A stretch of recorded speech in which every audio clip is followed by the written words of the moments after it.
Hello दोस्तों, आपका स्वागत है वैदिक मंत्र के में। तो अब हमारा टॉपिक है मौर्य एडमिनिस्ट्रेशन। तो हमने पिछले लेक्चर में देख लिया था मौर्य डायनेस्टी के बारे में और चंद्रगुप्त मौर्य, अशोक, बिंदुसार। यदि आपने ये वीडियो नहीं देखे तो प्लेलिस्ट में जाकर देख सकते हैं, डिस्क्रिप्शन बॉक्स में लिंक दे रखा है। ठीक है दोस्तों, तो चलो स्टार्ट करते हैं मौर्य डायनेस्टी को। देखो, मौर्य एडमिनिस्ट्रेशन, इस वीडियो में हम पढ़ेंगे Maurya administration. Full Maurya administration पढ़ेंगे। चलो देखते हैं एडमिनिस्ट्रेशन के बारे में। A centralised government system was established for the first time in India during the Maurya period। देखो क्या हुआ था, एक सेंट्रलाइज्ड गवर्नमेंट सिस्टम एस्टेब्लिश हुआ था पहली बार, फर्स्ट टाइम भारत में मौर्य पीरियड के टाइम पर। देखो क्या हुआ था। अब सेंट्रलाइज्ड मतलब, सेंट्रलाइज्ड गवर्नमेंट का मतलब होता है जैसे देखो मान लो, ये मान लो पूरे 5 प्रोविंस है, मतलब स्टेट है। एक तो ये हो गया, फिर ये हो गया, ये हो गया, ये हो गया। मान लो ऐसे ये 5 गांव है। अब इस पर एक राजा रूल करेगा। ये राजा, देखो आपको समझ आना चाहिए। ये जो 20 में लिखा है इसको तो बोलेंगे हम सेंट्रल गवर्नमेंट। अब ये अकेला इन 5 गांवों को संभालेगा। और सोचो कैसे संभाले, वो एडमिनिस्ट्रेशन करेगा इन पर। तो सोचो, इसी को बोलते हैं सेंट्रल एडमिनिस्ट्रेशन। तो सेंट्रल एडमिनिस्ट्रेशन क्या होता है, इतना जान लिया। अब देखते हैं। A central government system was establish for the first time in India. Bharat में सबसे पहले सेंट्रलाइज गवर्नमेंट एस्टेब्लिश हुआ मौर्य पीरियड के समय में। Despite centralization of power in the hands of the king, he was not autocratic। और आपको इतना तो पता ही है, जो सेंट्रलाइजेशन की जो पावर होगी, जो सेंट्रल गवर्नमेंट की जो पावर होगी, वो राजा के हाथों में होगी। और जो राजा है वो ना तो ऑटोक्रेटिक होता है, राजा ऑटोक्रेटिक नहीं था। मतलब जो मौर्य डायनेस्टी थे, जैसे हो गए चंद्रगुप्त मौर्य, बिंदुसार, अशोक, तो ये सभी ऑटोक्रेटिक नहीं थे। Kautilya has described 7 components of the state, namely राजा, अमात्य, जनपद, दुर्ग, कोष, सेना, मित्र। देखो बहुत ही इम्पोर्टेंट है कौटिल्य। कौटिल्य कौन था, मैंने आपको पहले बताया था। यदि आपने शुरुआत से नहीं देखा है तो शुरुआत से देखना, फिर आपको समझ आए। कौटिल्य है चाणक्य। चाणक्य ने अर्थशास्त्र में डिस्क्राइब किया हुआ है कि 7 कंपोनेंट होने चाहिए स्टेट के लिए। जैसे नाम दे रखे, अब कौन कौन से होने चाहिए उनको देखते हैं। एक तो होना चाहिए राजा। राजा कौन, किंग, ठीक है, पहला हो गया राजा। फिर अमात्य मतलब मंत्री। फिर जनपद मतलब जनपद, स्टेट होना चाहिए। फिर आपका दुर्ग होना चाहिए। दुर्ग मतलब फोर्ट, महल होना चाहिए। फिर आपका कोष होना चाहिए, मतलब ट्रेजरीज होनी चाहिए, मतलब जो धन को रखने के लिए जगह चाहिए। फिर सेना भी चाहिए और एक मित्र भी चाहिए। तो समझ में आया। तो राजा के लिए 7 कंपोनेंट जरूरी है। जैसे स्टेट के लिए 7 कंपोनेंट जरूरी है। एक तो राजा, अमात्य, जनपद, दुर्ग, कोष, सेना, मित्र, ठीक है। The king used to appoint the chief minister and priced after daily checking their character and background।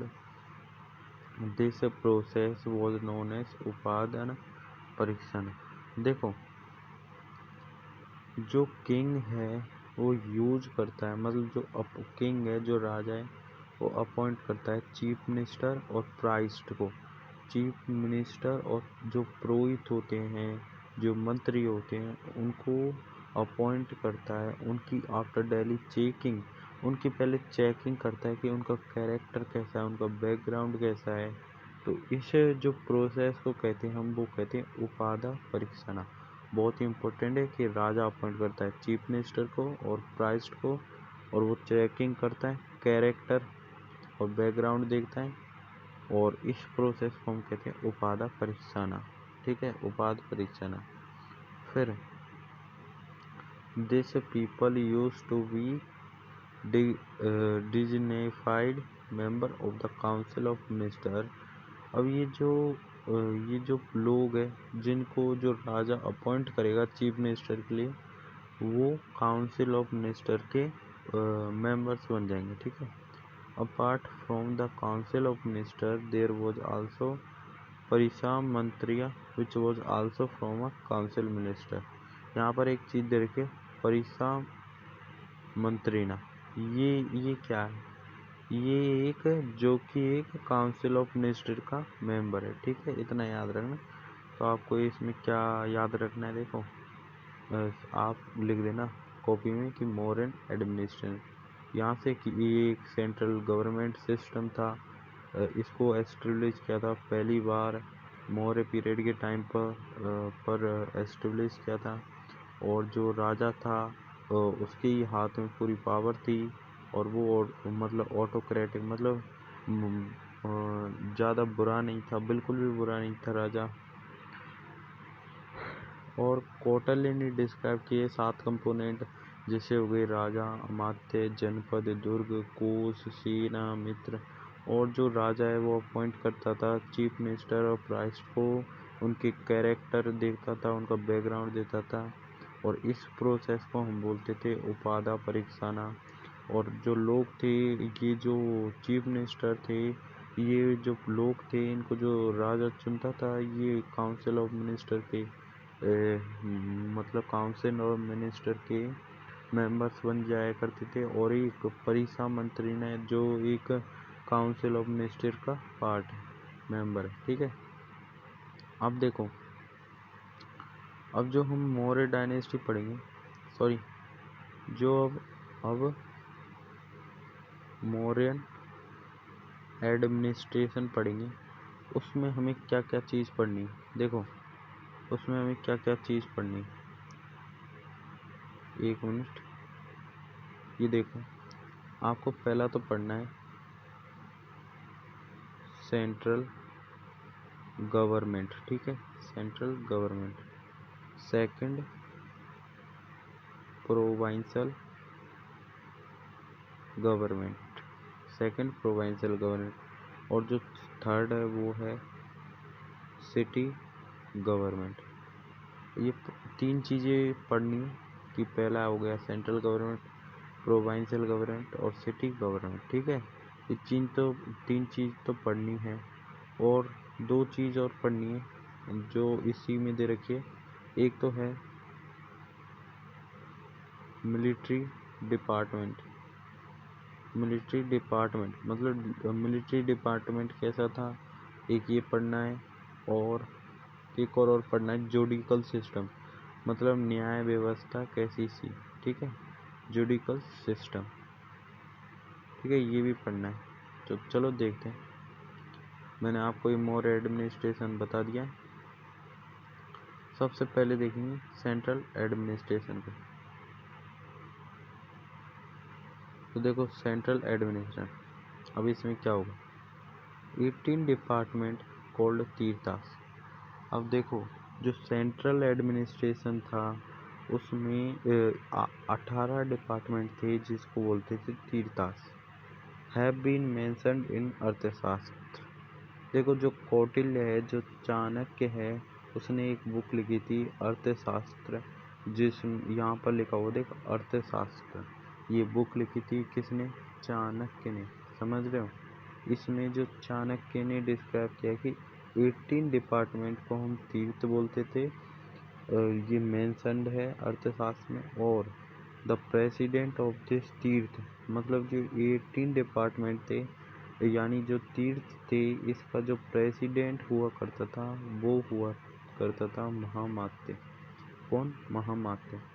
और जो 18 डिपार्टमेंट है उनमें से जैसे हो गए मिनिस्टर यानी मंत्री, प्राइस्ट यानी पुरोहित, कमांडर हो गया जैसे सेनापति, यानी प्रिंस यानी युवराज, वर द मोस्ट इम्पोर्टेंट तीर्थ। समझ में है?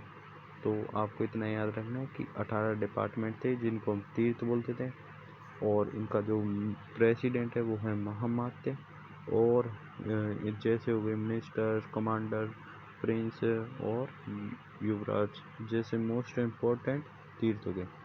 तो ये तो पढ़ लिया हमने सेंट्रल एडमिनिस्ट्रेशन। अब इसमें दो चीज़ और है, एक तो है समहर्ता और एक है सन्निधाता। देखो, एक समर्था एक सन्निधाता, इनके बारे में आपको ध्यान में। समर्था क्या होता है इसको देखते पहले। His responsibility was to collect revenue, keep record of income, expenditure and prepare the annual budget। देखो, जो समहर्ता है इसकी जो रिस्पॉन्सिबिलिटी है, इसकी रिस्पॉन्सिबिलिटी है जो कलेक्ट करना रेवेन्यू को, जो रेवेन्यू आता है उसको कलेक्ट करना, और जो इनकम है उसकी रिकॉर्ड रखना, और एक्सपेंडिचर और अगले साल का एनुअल बजट बनाना। समझ में आया? देखो, समर्थक क्या है, ये तो कलेक्ट करता है रेवेन्यू को और रिकॉर्ड्स को लिखता है, रखता है अपने पास इनकम की रिकॉर्ड को, और ये प्रिपेयर करता है एनुअल बजट को और एक्सपेंडिचर को। समझ में आया? तो इसको बोलते हैं समर्था। तो यदि आपसे पूछ लिया जाए कि व्हाट इज समर्था, हु इज समर्था, तो आप लिख देना His responsibility was to collect revenue, keep record of income, expenditure and prepare the annual budget। ठीक है। अब सन्निधाता क्या होता है? देखो, पहले ट्रेजर का मतलब जानो। ट्रेजरीज, जो आप जानते ही होंगे, मतलब जहाँ पर हम सोने चांदी को रखते हैं। और जो राजा महाराजा होते थे उनके पास एक खुद के पास कोष हुआ करता था, कोष, उसमें जो गोल्ड, सिल्वर या जो भी उनकी महंगी चीज़ें उनको रखते थे। तो चलो पढ़ते हैं सन्निधाता यानी treasure. He was responsible for building treasuries and granaries in various parts of the kingdom। देखो, ये जो सन्निधाता है इनकी रिस्पॉन्सिबिलिटी होती थी बिल्डिंग बनाना किसके लिए? ट्रेजरीज के लिए और ग्रेनरीज के लिए, अलग अलग पार्ट में किंगडम में। मतलब जो किंगडम है उसके अलग अलग पार्ट में ट्रेजरीज और ग्रेनरीज के लिए बिल्डिंग बनाना इसकी रिस्पॉन्सिबिलिटी थी। समझ रहे हो? तो इसकी रिस्पॉन्सिबिलिटी थी ट्रेजरीज और ग्रेनरीज की बिल्डिंग बनाना किंगडम के अलग अलग पार्ट में। ठीक है। तो आपसे पूछ लीजिए कि व्हाट इज सन्निधाता, तो आप लिख देना कि ही वॉज रिस्पॉन्सिबल, मतलब इसकी रिस्पॉन्सिबिलिटी है कि जो किंगडम है उसके वेरियस पार्ट में ग्रेनरीज और ट्रेजरीज बनाना। अब ग्रेनरीज और ट्रेजरीज क्या होती है? ट्रेजरीज का मतलब होता है जहाँ पर हम जैसे गोल्ड हो गया, सिल्वर हो गया, इन चीज़ों को रखते तो उनको बोलते हैं ट्रेजरी। और ग्रेनरीज उनको बोलते हैं जहाँ पर हम अनाज को रखते हैं। क्या? अनाज को। समझ रहे हो? तो ये होती है ग्रेनरीज। और 26 department head have been mentioned in Arthashastra which include कोषाध्यक्ष यानी treasurers, agriculture, trade, tailoring, weaving, slaughter house, issuing currency और भी बहुत सारे। तो आपको देखो इस सन्निधाता में क्या याद रखना है? आपको याद रखना है कि इसकी रिस्पॉन्सिबिलिटी थी ट्रेजरीज और ग्रेनरीज बनाना किंगडम के अलग अलग पार्ट में। बस इतना सा रखना है। और एक आपको ये लास्ट चीज़ याद रखनी है। देखो यहाँ होगी, यहाँ से और यहाँ तक, इनमें से वाला और कुछ नहीं है ना। युक्तास एंड उपयुक्तास were lower level employees under the control of महामात्य एंड हेड। मतलब जो युक्ता है और उपयुक्ता है वो लोअर लेवल छोटे लेवल के एम्प्लॉइज है जो अंडर में रहते हैं महामात्य और हेड्स के। समझ में आया? तो युक्तास और उपयुक्तास कौन है? तो ऐसे पूछ लिया जाए तो लिख देना कि युक्तास और उपयुक्तास छोटे लेवल के एम्प्लॉइज हैं जो कि महामात्य और हेड्स के अंडर में रहते हैं। समझ में आया? तो ये तो हमने देख लिया कौन सा, सेंट्रल एडमिनिस्ट्रेशन। अब देखेंगे हम प्रोविंशियल एडमिनिस्ट्रेशन। ठीक है, तो ये लिखा हुआ प्रोविंशियल एडमिनिस्ट्रेशन। अब इसको आपको समझने के लिए एक चीज़ पता होनी चाहिए। देखो मैं अभी आपको आगे बताता हूँ, पहले इसको पढ़ लेते हैं। Provincial administration in Ashok reason, मतलब अशोक के साम्राज्य में 5 प्रोविंसेस ऑफ ये रहा 5 provinces of Magadha kingdom have been mentioned. This include Uttarapatha यानी तक्षशिला यानी अवंती राष्ट्र, कलिंग, दक्षिणपथ एंड मध्य देश होती थी। तो देखो मैं अब आपको बताता हूँ यहाँ पर। अब देखो क्या हुआ करता था, आपको प्रोविंशियल एडमिनिस्ट्रेशन समझने के लिए, प्रोविंशियल एडमिनिस्ट्रेशन समझने के लिए आपको ये पता होना चाहिए। देखो जो सेंट्रल गवर्नमेंट होता था, अभी मैंने आपको बताया कि जो बीच में रहता है। अब क्या होती थी, जो अशोक के वक्त पर अशोक के साम्राज्य में क्या होता था, क्या एडमिनिस्ट्रेशन होता था कि देखो 5 राज्य होते थे। जो पूरा अपना इंडिया है उसमें 5 राज्य थे। पहला तो ये था बीच में, पहला इसको बोलते थे हम मध्य देश। तो मध्य देश समझ गए, मध्य देश बोलते थे। तो मध्य देश तो बीच वाले को बोलते थे, क्योंकि मध्य मतलब बीच में, मध्य देश जो कि यहाँ पर राजा रहता था जो कि सबको संभालता था। ठीक है, अब देखो एक तो यहाँ पर होता था, एक यहाँ पर होता था, एक यहाँ पर होता था और एक यहाँ पर होता था। तो देखो अब ये कैसे है। अब देखो एक तो है उत्तर पथ, एक है दक्षिण पथ, एक है अवंती राष्ट्र और एक है कलिंग। तो 5 प्रोविंसेस थी, एक उत्तर पथ, जैसे उत्तर पथ, दक्षिण पथ, अवंती राष्ट्र, कलिंग, ये हो गए। तो आपको ये पता होना चाहिए, सिर्फ इतना पता होना चाहिए कि 5 प्रोविंसेस थी मगध किंगडम में। जैसे उत्तर पथ हो गई एक, तो एक अवंती राष्ट्र हो गई, एक कलिंग हो गई, एक दक्षिणापथ हो गई और एक मध्य देश हो गई। समझ गए? Provincial administration was administered by royal officer named Kumar और आर्यभट्ट।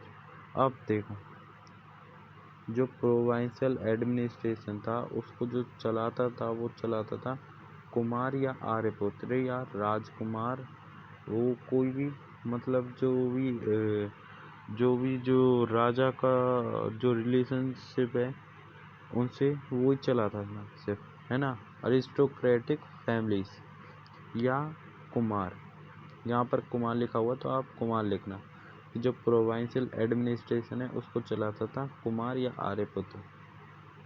फिर क्या होता था, देखो ये जो प्रोविंशियल एडमिनिस्ट्रेशन है उसमें भी जो प्रोविंशियल एडमिनिस्ट्रेशन है, अब ये प्रोविंशियल एडमिनिस्ट्रेशन है तो इसमें अंदर कुछ विषाया होती है। जैसे देखो अपना ये राजस्थान है, अब राजस्थान के अंदर जयपुर है अंदर, तो ऐसे ही देखो जो प्रोविंशियल एडमिनिस्ट्रेशन है उसके अंदर होती थी विषाया। देखो प्रोविंसेस वर डिवाइड इनटू विषाया which is use to be under the control of विषायापति। अब जो प्रोविंसेस थी वो डिवाइड होती थी विषाया में, और जो कि कंट्रोल करता था विषायापति। बिल्कुल याद रखना, ठीक है। आगे बढ़ते हैं। स्थैनिक was the administrative head of district. अब जो विषाया थी उनका जो एडमिनिस्ट्रेटिव हेड था वो था स्थैनिक, and he use to be under the control of समर्था। अब देखो जो समर्था है वो भी इसके कंट्रोल में रहता था स्थैनिक के, ठीक है। और गोपा, अब जो ये गोपा है ये 10 विलेज को, मतलब gopa used to be the small administration unit and he use to handle the administration of 10 village. देखो दोस्तों कि 10 विलेजों को संभालता था, 10 विलेज के एडमिनिस्ट्रेशन को संभालता था कौन? गोपा। समझ में आया। और एक ऑफिसर होता था जिसे बोलते हैं प्रादेष्ट्री। ये एक ऑफिसर है जिसका नाम है प्रादेष्ट्री। अब ये क्या करता है? इसका एक काम है, इसका क्या काम है? इसका ये काम है कि ये मॉनिटर करेगा। कैसे? चेक करेगा कि ये काम कर रहे या नहीं कर रहे। जैसे स्थैनिक हो गया, गोपा हो गया, तो इन सभी को क्या करता है? ये चेक करता है कि ये अपने काम करते या नहीं करते, ठीक है। तो ये तो हो गया अपना प्रोविंशियल एडमिनिस्ट्रेशन। अब अपना आता है सिटी एडमिनिस्ट्रेशन। बहुत ही ईजी है सिटी एडमिनिस्ट्रेशन, ठीक है। According to Megasthenes, city administration was handled by council of 30 members. देखो मेगास्थनीज कौन है? मेगास्थनीज एक एम्बेसडर है जो कि सेल्यूकस निकेटर ने भेजा था कहाँ पर? इंडिया में। और जो सिटी एडमिनिस्ट्रेशन है उसको संभालते हैं 30 ऑफ काउंसिल मिनिस्टर, मतलब 30 मिनिस्टर है जिसमें डिवाइड है वो 6 कमेटी में। मतलब देखो 30 तो मेंबर है, अब वो डिवाइड है 6 कमेटी में, और जो 6 कमेटी है उसमें पूरे 5 मेंबर है एक में। समझ गए? मतलब 30 तो काउंसिल ऑफ मिनिस्टर है, ये देखो 30 काउंसिल ऑफ मिनिस्टर है, उनमें 6 कमेटी है, उसमें 6 कमेटी, और 6 कमेटी में 5 मेंबर। समझ गए? तो अब क्या है? According to Megasthenes, city administration was handled by council of 30 member. इतना बता दिया कि जो मेगास्थनीज के अनुसार जो सिटी एडमिनिस्ट्रेशन था उसको कौन संभालता था? उसको संभालता था काउंसिल ऑफ 30 मेंबर, जो कि डिवाइड था 6 कमेटी में, और 6 कमेटी में 5 मेंबर थे ईच कमेटी में। और अब देखो ये जो कमेटी थी इनका कुछ रिस्पॉन्सिबिलिटी थी। The committee was responsible for monitoring industry. देखो 6 कमेटी है, 6 कमेटी है, एक मिनट, 6 कमेटी है, तो 6 कमेटी के अलग अलग मतलब वो होंगी। तो देखो अलग अलग काम होगा, तो क्या काम? पहली जो कमेटी थी उसका काम था मॉनिटरिंग करना इंडस्ट्री को, मतलब चेक करना। अब जो सेकंड थी वो थी आर्टिस्टिक एक्टिविटीज़, मतलब जो आर्टिस्टिक एक्टिविटीज़ को चेक करना। और जो थर्ड कमेटी थी, सॉरी दोस्तों एक मिनट, देखो जो फर्स्ट कमेटी थी उसका काम था मॉनिटरिंग इंडस्ट्री और आर्टिस्टिक एक्टिविटी को चेक करना, ठीक है। और जो सेकंड कमेटी थी उसका काम था जो फॉरेन कंट्री से जो लोग आते हैं, जो विदेशों से जो लोग आते हैं उनको देखना। तो ये सेकंड कमेटी का काम था। थर्ड कमेटी का काम ये था कि वो रिकॉर्ड रखते थे कितने पैदा हुए और कितने की डेथ हुई है, समझ रहे हो ना। तो ऐसे 6 कमेटी में डिवाइड था। अब आपको समझ आया। और जो फोर्थ कमेटी थी उसकी रिस्पॉन्सिबिलिटी थी ट्रेड और कॉमर्स करना। और जो फिफ्थ कमेटी थी उस उसका काम क्या था, उसका काम था मॉनिटर सेल्स ऑफ मैन्युफैक्चराइज गुड। मतलब जो सामान है उसको लोग बेच रहे हैं या नहीं बेच रहे, कैसे बेच रहे हैं उसको चेक करना। जो 6 कमेटी है उसका काम था टैक्स को देखना। मतलब जो सामान ले रहे उस पर कितना टैक्स लगाते तो उसको देखना 6 कमेटी। तो इतना आपको पता चल गया कि सिटी एडमिनिस्ट्रेशन क्या होता है। 30 ऑफ काउंसिल मिनिस्टर होते थे, 6 कमेटी होती थी, 5 मेंबर होते थे, उनमें उनकी अलग अलग रिस्पॉन्सिबिलिटीज होती थी। तो समझ गए ना। फिर जो आता है अपना वो आता है मिलिट्री सिस्टम। तो अपना यार ये बहुत बड़ा हो गया वीडियो है ना, फिर भी अपन देखो करते हैं चलो। तो अब आते हैं अपन मिलिट्री सिस्टम पे। For organizing the army. देखो आपको समझ में नहीं आया तो फिर से देखना, क्योंकि आपको एक बार में याद नहीं हो सकता। पहले बार में तो अंडरस्टैंडिंग होगी, दूसरे बार में डेटा अंदर घुसेगा ब्रेन के अंदर, और तीसरे बार में तो आपको बिल्कुल मतलब देख लेना, यदि आपने ये 4 बार वीडियो देख ली तो आपको इस चैप्टर में कभी प्रॉब्लम नहीं आएगी, मैं 100% गारंटी देता हूँ। For organizing the army there was a separate military department. देखो जो मिलिट्री सिस्टम कैसा था, देखो जो आर्मी थी वो एक सेपरेट मिलिट्री डिपार्टमेंट था। एडमिनिस्ट्रेशन कैसा था वो मैंने आपको बता दिया है। अब हम करेंगे मिलिट्री सिस्टम। अब देखो अब क्या देख रहे हैं मिलिट्री सिस्टम।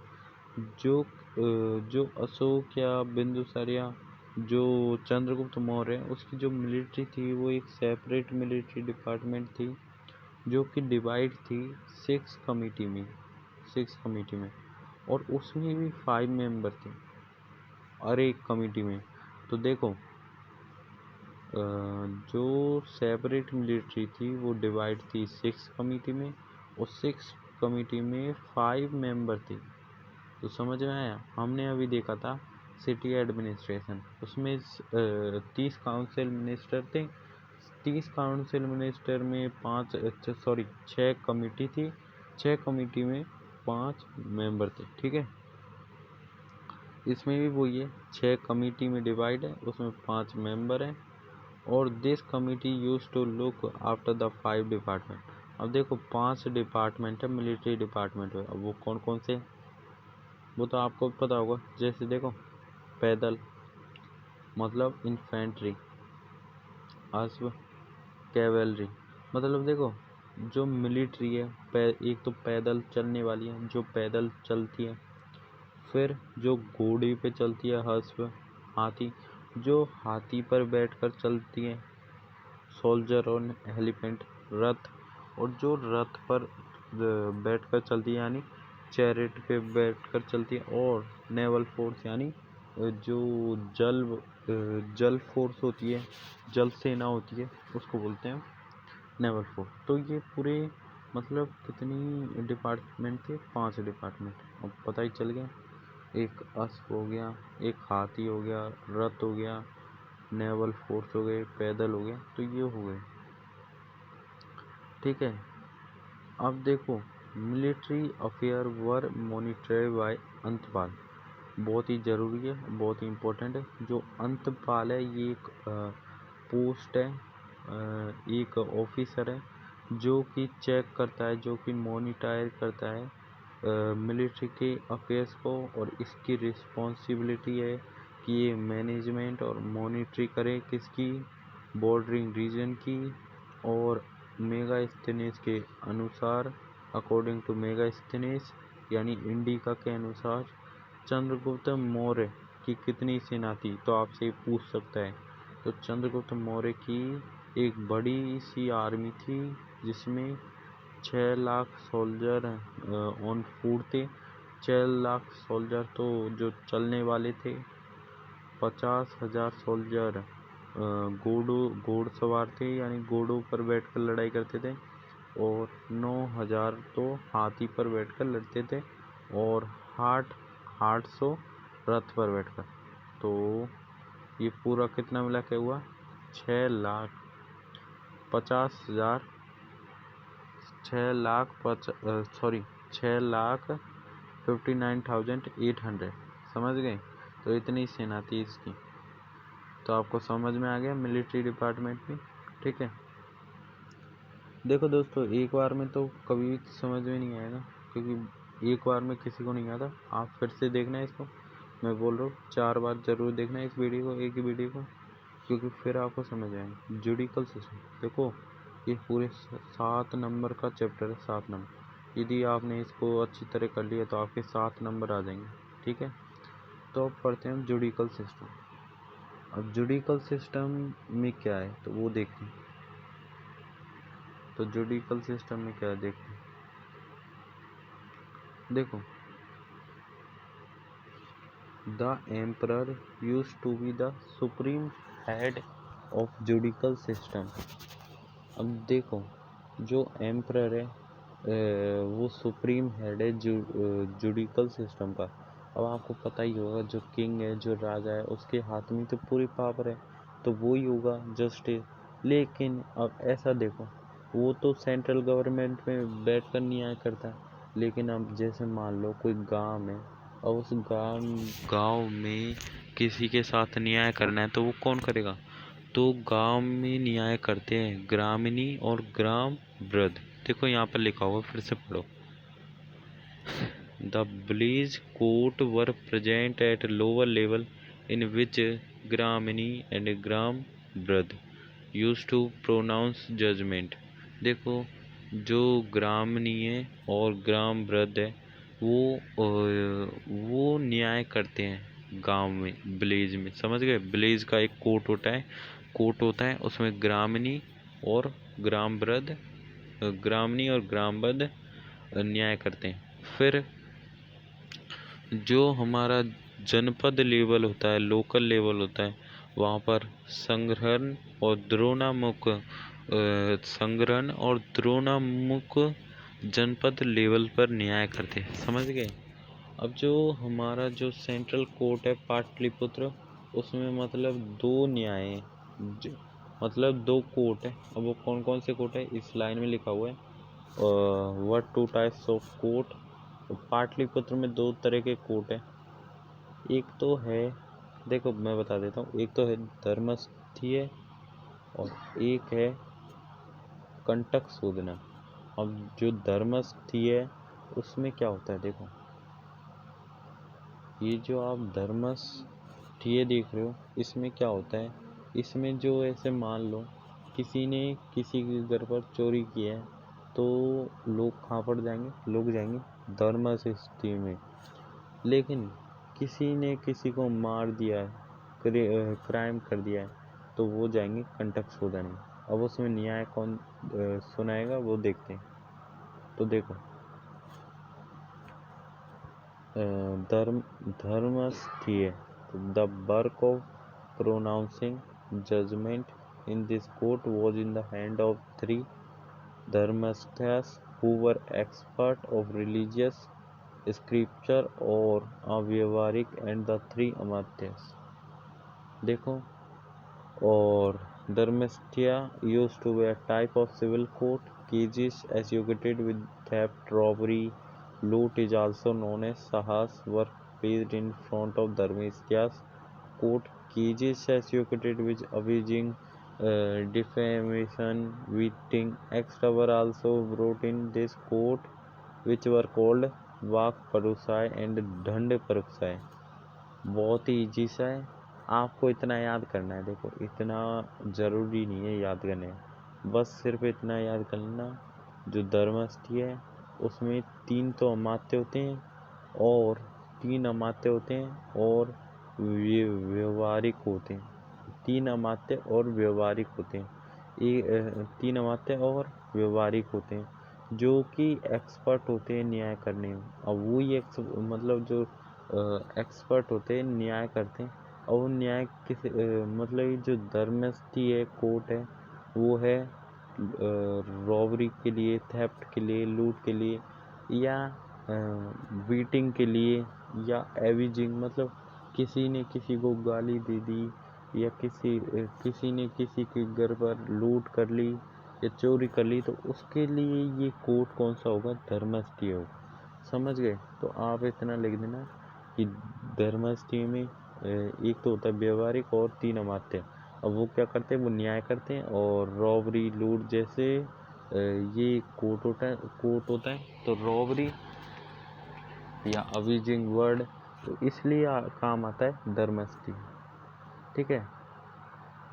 अब जो कंटक शोधन है, कंटक शोधन, this work criminal court 3 pradesh species and 3 amatyas used to judge dispute between the state and concerned person. The city magistrate was called Vyavarik Mahamatya and the district magistrate was called Rajuk. According to Chanakya, there was a 4 main part of law: धर्म, व्यवहार, चरित्र और शासन।